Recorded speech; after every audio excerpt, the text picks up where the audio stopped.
باہری ملک میں قرآن شریف کو جلایا گیا تھا، اسی کے سلسلے میں یہاں کشمیر میں فیوریس لوگ ہو گئے اور ایجیٹیشن ہو گیا۔ چونکہ ٹنگ مرگ میں ایک سکول چل رہا تھا، مشن سکول، اس مشن سکول کو جو فنڈامنٹلسٹ تھے انہوں نے اس مشن اعلان کر دیا اور جلا دیا اس سکول کو، اس مشن سکول کو، جس پر پھر فائرنگ بھی ہو گئی۔ یہی انسیڈنٹ ہے، اور اس انسیڈنٹ میں وہاں کافی پراپرٹیز کو نقصان ہو گیا، سرکاری املاک کو نقصان ہو گیا۔ وہی واقعہ ہوا۔ اس وقت یہ صرف ٹنگ مرگ میں ہی نہیں ایسے واقعات ہوئے، اس وقت کشمیر میں، ساری وادی کشمیر میں لا اینڈ آرڈر خراب ہو چلا تھا۔ یہاں سری نگر میں وہ وامق فاروق کا قصہ تھا، اور بھی قصے تھے، بہت سارے قصے تھے، ہلچل تھی، کہیں امن نہیں تھا، پریشانی تھی۔ یہ اسی سلسلے کی ایک اور کڑی تھی۔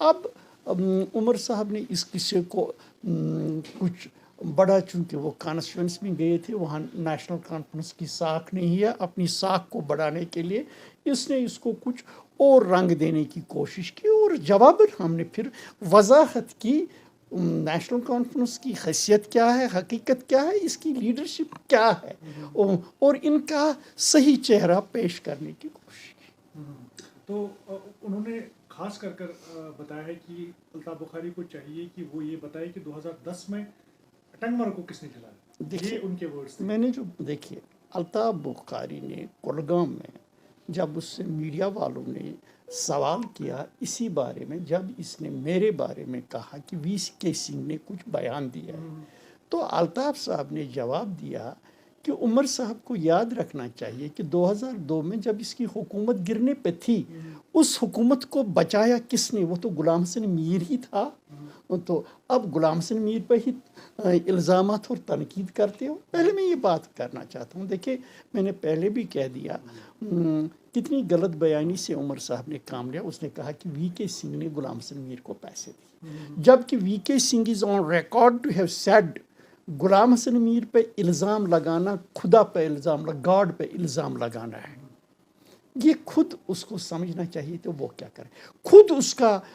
آج میں آپ کو دکھاؤں، جب اس کو عمر عبداللہ سے کوسچن کیا میڈیا نے اس وقت، آپ اس بارے میں کہتے یہ ایلیگیشنز ہوتی رہتے ہیں، کہاں 1 کروڑ میں میونسپلٹی گرائی نہیں جا سکتی ہے تو حکومت کیسے گرائی؟ یہ تب کا بیان اور یہ اب کا بیان۔ اس وقت غلام حسن میر اس کی کیبنٹ میں منسٹر تھا۔ اگر غلام حسن میر نے غلط کیا تھا، why he didn't turn me out? Number 2، اس کو انکوائری کرنی چاہیے تھی، فیکٹس لانی چاہیے تھی۔ اٹ واز میرے ایک سٹوری چلی تھی انڈین ایکسپریس میں، وہ ایک پلانٹڈ سٹوری تھی۔ یہ سٹوری آپ دن میں کتنوں کے خلاف چلاتے ہو، اس میں حقیقت کتنی ہوتی ہے؟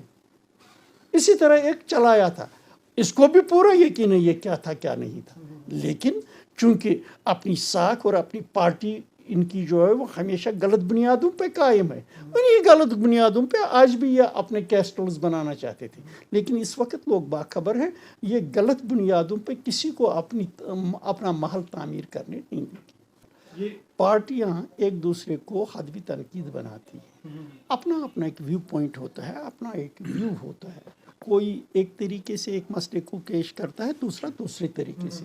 میں اس میں یہ نہیں سمجھتا ہوں غلط ہے اگر نیشنل کانفرنس اپنی پارٹی کی مخالفت کرے، میری مخالفت کرے پالیسی کی بنیادوں پہ، وہ آتا رہتا ہے۔ ہم جس طرح، میں اکثر آپ دیکھو گے میں نیشنل کانفرنس کو پولیٹیکل فرنٹ پہ اپفرنٹ کرتا ہوں، لیکن یہی بات ہے چونکہ غلام حسن میر کی یہ سیاست رہی ہے، وہ سیاسی ایشوز پہ پارٹیز کی مخالفت کرتا ہے۔ میں نیشنل کانفرنس کی دکھاتا ہوں انہوں نے ہر وقت کس طریقے سے جموں کشمیر کے لوگوں کو غلط راستے پہ لگایا اپنی اقتدار کے لیے۔ اب حالات بدل چکے ہیں، اب یہاں ہمارے نوجوان وہ پرانا نوجوان نہیں ہے، اب یہ سمجھ چکے ہیں کون ان کا دوست ہو سکتا ہے، کون اس کا دشمن ہو سکتا ہے، اور ہماری کوشش ہے اپنا ویو پوائنٹ عام لوگوں تک پہنچانا۔ اگر اس سے کسی پارٹی کو غلط لگے تو اس میں ہم کیا کر سکتے ہیں؟ میں نے کل ایک انٹرویو میں یہ بتایا، میں ابھی فوٹو دیکھا تھا، اس وقت دلی سے مرکزی ہوم منسٹر چدمبرم کی قیادت میں ایک پارلیمنٹری ڈیلیگیشن آ گیا، کیونکہ اس وقت جب میں نے کہا کہ حالات کتنے خراب تھے یہاں، دلی میں اپوزیشن اس حد تک کامیاب ہو گئی تھی، انہوں نے عمر کو یہ قرار دیا تھا یہ اہل چیف منسٹر نہیں ہے، he is not competent, he is not delivering properly. تو اس سلسلے میں ہوم منسٹر اور ایک پارلیمانی ڈیلیگیشن یہاں آیا تھا. میں عمر صاحب کو یہ کہتا تھا کیا آپ کی پارٹی میں اس وقت سکت تھی، آپ کہیں 10 لوگ ان کو ملاتے؟ It was Ghulam Hassan میرز D P N party جس نے آپ سے کہہ دیا، اور ٹنگ مرگ میں ہم نے کیا جلسہ نہیں، 300-400 لوگ تھے. اس وقت میں وہ فوٹوگرافس بھی آپ کو دکھاؤں گا جس میں ہوم منسٹر بھی تھے، آپ بھی تھے، اور اس وقت وہ بی جے پی کے لیجسلیٹو یا اپر ہاؤس کے لیڈر ارون جیٹلی بھی تھے. یہ سارے لوگ تھے جن کے ساتھ بات ہوئی. وہ فوٹوگراف ہے کہ وہ جلسہ تھا یا نہیں تھا، وہ بات خود بتاتے. It was not politically organise, people کو لایا، کیونکہ اس میں مقصد یہ تھا کہ جب وہاں لوگوں سے بات ہوئی ٹنگ مرگ کانسٹیچوئنسی میں جو لوگ وہاں تھے، وہاں گورننس ڈیفسٹ نہیں تھا because of Ghulam Hassan میرز delivery. تو وہاں انہوں نے سچویشن کو دوسرا رنگ بھر دیا. جب سچویشن کو دوسرا رنگ بھر گیا وہ اس کو سیویئر مل گیا. اس کے بعد غلام حسن میر نے ہی کسان ریلیاں کی ڈسٹرکٹ ہیڈ کوارٹرز پر. جب کسان ریلیوں میں نے چیف منسٹر کو لیا تو ظاہر سی بات ہے جو اپوزیشن نے اس کے خلاف ایک ماحول کھڑا کیا تھا، اس ماحول کو میں نے سنگل ہینڈڈلی ڈیفیوز کر دیا.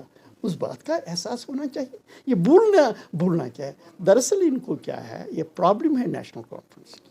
یہ ان کی ابتدا سے جب بھی ان کے خلاف کوئی اٹھتا ہے، آواز اٹھاتا ہے، وہ ان کے لیے چیلنج بنتا ہے.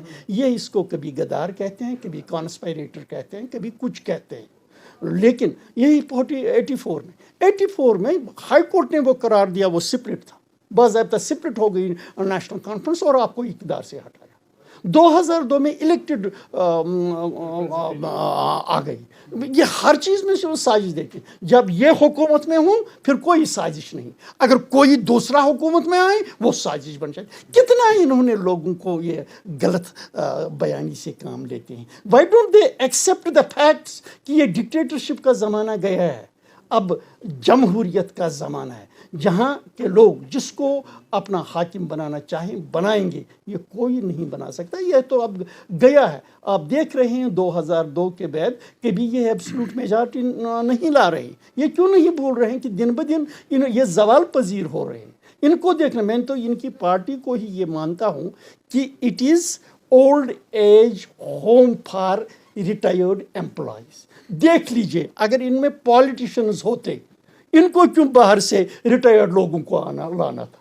ریٹائرڈ لوگوں کو گھر میں آرام کرنا ہوتا ہے. لیکن چونکہ ان کو ان کے ساتھ پولیٹیکل لیڈر چلنے والے نہیں، اب یہ ریٹائرڈ امپلائیز کو ہی لاتے. سر ایک آخری سوال ہے، کیونکہ عمر عبداللہ نے کہا ہے کہ آپ کا دوست مودی جی بھی ہے، سینٹرل گورنمنٹ بھی اور ایل جی بھی ہے، اس پر کیا کہیں گے آپ؟ دیکھیے ہم بلیو کر رہے ہیں، اس سے پہلے بھی میں نے کہہ دیا، جموں کشمیر کے ایسے حالات ہیں کہ آپ کو مرکز سے آپ ٹکراؤ نہیں لے سکتے، مرکزی سرکار سے. میں نے یہ پہلے بھی کہہ دیا، ہمیں بی جے پی سرکار، مودی سرکار نے جموں کشمیر کے لوگوں کو زخم دیا. وہ یہ زخم ہے کہ انہوں نے ہم سے آرٹیکل 370 چھین لیا. لیکن جو چیزیں آرٹیکل 37 سے ہمیں متاثر ہو رہی تھی، جب ہم مودی جی سے ملے، ہوم منسٹر سے ملے، وہ ہم جموں کشمیر کے لوگوں کے لیے ملے، اپنی دوستی بڑھانے کے لیے نہیں. جس طرح یہ کرتے ہیں، وہ یہ ملتے ہیں اپنے اقتدار کے لیے. ہم ملے جموں کشمیر کے لوگوں کے لیے. اس وقت آپ دیکھ رہے ہیں جو نوکریوں کو تحفظ ملا جموں کشمیر کے اندر، وہ ہمارے اور مودی جی اور ہوم منسٹر سے ملنے سے ہو گیا. زمینوں کا تحفظ ملا جب ہم مودی جی اور چیف پرائم منسٹر سے ملے. جس طریقے سے وہ ڈیموگرافک چینج کا خطرہ منڈلا رہا تھا، اس کو اگر ہم نے مل کے روکا. اگر کوئی یہ کہے کہ دوست ہیں، ہم جموں کشمیر کے لوگوں کے لیے ان کو تحفظ دینے کے لیے، ان کے حقوق کو منوانے کے لیے کسی بھی سرکار کے ساتھ بات کر سکتے ہیں. ہم امر مانن. اگر یہ ہم کو کہتے ہیں ہم کیوں ملے، یہ کیوں ملے ان سے؟ یہ کیوں نہیں یہ تو پہلے آرٹیکل 370 ختم کرنے سے 2 دن تو یہ سارے ملے، فاروق صاحب بھی ملے، عمر صاحب بھی ملے، اس کے پارلیمنٹ ممبرز، وہ بات کیوں نہیں کبھی انہوں نے بتائی؟ وہ کیا راز تھا؟ پھر اس کے 3 دن بعد آرٹیکل 370 ختم ہوا، یہ ان سے پوچھ کے ختم کیا؟ انہوں نے کہا ہم کو جیل بھر دیجئے، باقی آپ کر دیجئے، ٹھیک ہے، پھر پلان تھا پریپلان تھا ان کے ساتھ بات ہو گئی تھی۔